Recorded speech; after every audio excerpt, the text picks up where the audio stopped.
Hello everyone, I hope you're well. Now Nikyo is a fundamental technique within Aikido, the second principle, and it's one that can be applied in many different ways. And it's also a technique that a lot of people have trouble understanding. Sometimes it works, sometimes it doesn't. How does the technique actually work? So here Sensei Clyde breaks this down. He goes into the mechanics of how the wrist lock itself actually works, and he shows us a nice simple variant right out front in the open so we can see exactly the mechanics that make the technique tick. I hope you find this useful. If you do, please show some support for the channel. Click the stuff below, consider subscribing, and thank you for watching.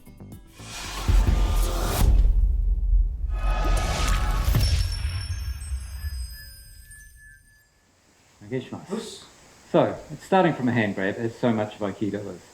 So the first thing is, and there is so much that's hidden in Aikido.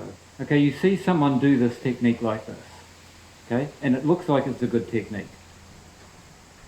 And in my opinion, it's not a technique at all, because he's standing there, his entire body's there. Are you going to let me do that and just stay standing in terms of strength through your arm and so on? So the first thing that should be happening, and I mean this is even before we get to the technique, is that shoulder should be coming quite slightly offline and over his front foot. So what's happening subconsciously is he wants to get back to that other foot to get his feet balanced, doesn't he? And what I'm paying attention to is if I do this nice big pull, he's going to step. Okay, so these are micro movements. Okay, so I want that shoulder to come, and see he's moving his foot now because he knows what I'm going to do, which means I wouldn't do the same technique anymore. Because if he's moved so he's back on balance, okay, then I know because he's on balance, then that hand is going to come through, or that foot. Just the way he's standing, slightly too much weight for him to do something with that foot. Okay, but he's shifted that foot, so I'm not going to do the technique I was going to do now. Okay, so and this is what Aikido should be teaching you. It should be teaching you your body weight over your feet and where the position of every part of your body is, so you know where your hand is and your feet are with your eyes closed. And it should be teaching you equally full attention to his body weight. At the moment, I know his weight is slightly on his back foot. You aware of that? Yeah. Okay, well he's got a reason for it.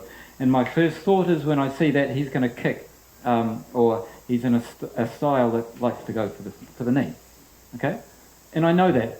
He doesn't have to tell me because you can see it in his body shape. Okay? Quite a bit of twist there too, which makes me suspect he likes putting the back hand in with a lot of power. And this is what I'm assuming, just from as soon as he grabs me, I know this is going to happen. So that tells me I don't want to stand on line or bring him towards me.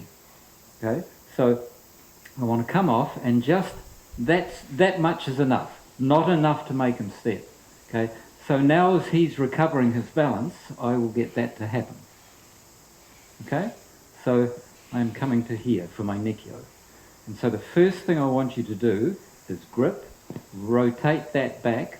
This has got to rotate back as I rotate that forward, because if I just rotate that, it looks like Nikyo, but there's lots of ways he can get out of it, because that movement just stepped that way in the way I'm moving my hands, and the technique comes off. Okay, so I have to lock with both hands. So this hand is doing that hand is doing that, and all he's got is to go down.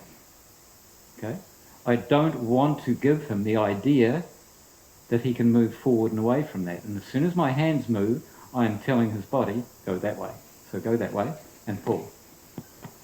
And I've lost my technique because that's what I've told him to do. Should be paying attention. Okay? I need that to happen, just so it disturbs his own balance. Okay, this one's going that way, that one's going that way. We're going to put body movement into it later, but these things have to happen first. Okay? Okay. So we've come to here, and that's not quite right. That's what I wanted, that little change in its balance. Okay, so we're doing this, and it's like there's a nail driven through either that one or that one, and I turn around that nail. Okay, so if I want to give him a direction, I will, but I won't give that direction first, because that's given him the out. I will do this, and then I will give him the direction. Okay, so this is important. So we've got this one going back, okay, and he can feel that as much, okay, and this one going over. So one hand is doing that, one hand is doing that. So now what I want to do, so I'll just make this tight without putting on. I am going to do a rotation that way. You can feel how that's tightened it all up, and now when it goes on it's a lot more painful because it takes that rotation there. It's actually enough pain to make him go over, but I want to do that first and then I want to do that. So there's two different things happening with that hand. Can you see the two of them? That movement there is doing that as it does that. As this hand is doing this movement, I also want it to do this movement, okay, because by doing that,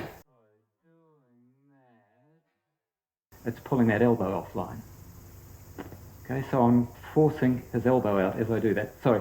Now, we'll go for the other hand, by the way. Okay, so we're starting here, moving offline. Okay, now that's the position I want. So, just come around. Okay, it is doing that as it's doing that, and as this is rolling back, it is also twisting. Yep? Make sense?